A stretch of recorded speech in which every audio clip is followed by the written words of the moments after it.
Graham, celebrating there with a Guinness after a hard victory for England out there. Talk to me about how good your pack were. I'm delighted with them, I'm proud of them. I told them as much afterwards as well. It's been difficult 5 weeks, but I think today we got some reward for all the hard work they've been putting in. How did Australia challenge you and in what ways? How did you feel the pack learnt through the game to deal with them? Well, they're solving problems, they're learning to solve problems. I think Australia are outstanding.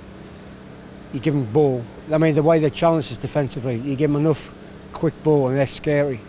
There was a period in the third quarter of the game I thought this could get away from us. We just couldn't get out of our own 22. But we worked it out. That's a pleasing thing. A lot of guys are stepping up into leadership roles and we worked out a way to win the game. Just how good was the scrum? I think you were punching the air when Ben Morgan went over for his second try there. Champagne rugby. No, we put a lot of focus this series on the basics to a game because, as I've always said, you want all those elements available to you. We did a lot of work on a maul as well, scrum, as well as the bits in between, the all-court game I always speak about, but to get reward for the work we've put in there, it's a credit to the lads. They drive it. I keep an eye on the detail, but they drive it. Taking the series as a whole, how do you feel the pack's gone over the course of the 4 matches? Okay.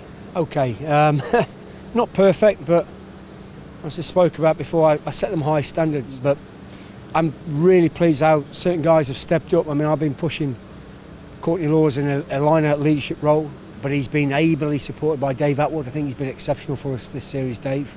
And George Cruz has come in, debuted off the bench, played most of the game against New Zealand. Some delight with those line-out guys. And you got the likes of Kieran Brooks. Played 2 tests for us in the summer. He's relatively unknown, but he's coming on, making significant impact from the bench. Matt Mullen, Webber. And then to top it all, our seasoned pros, the likes of Chris Robshaw. He's been under a lot of stick coming into the series. About his form, I think today he was outstanding, as was Tom Wood. And that's not mentioning the man of the match, Morgs, who I love working with.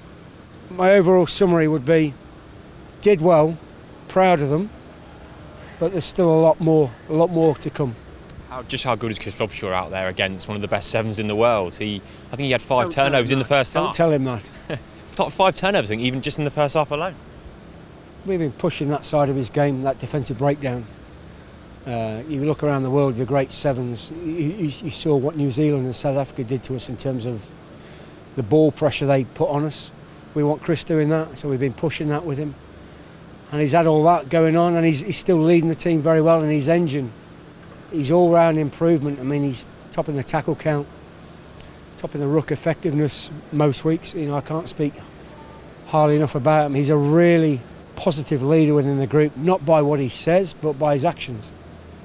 Lions to come back in as well, a number of them which will be pleasing for you. Have you got some really tough calls to make, do you think, coming up for the Six Nations? Absolutely. You know, there's a lot of guys making their comebacks today. Tom Croft, I think, but I think Tom was pulled late because his wife's gone into labour. Tom Youngs is back playing today. I've not seen the game yet. You've got Coley back, Jeff Parling back soon. Mako's back this weekend. Joe Launchbury's still got a bit of a neck niggle, but you got all these guys coming back into the mix, and for me it's good headaches, you know, good selection headaches. So over the Christmas period, be watching those games because these guys are going back to intense rugby, back-to-back European games. So I'll be watching all those, and you know, we'll decide on a squad in January, but the competition's probably now stronger than ever.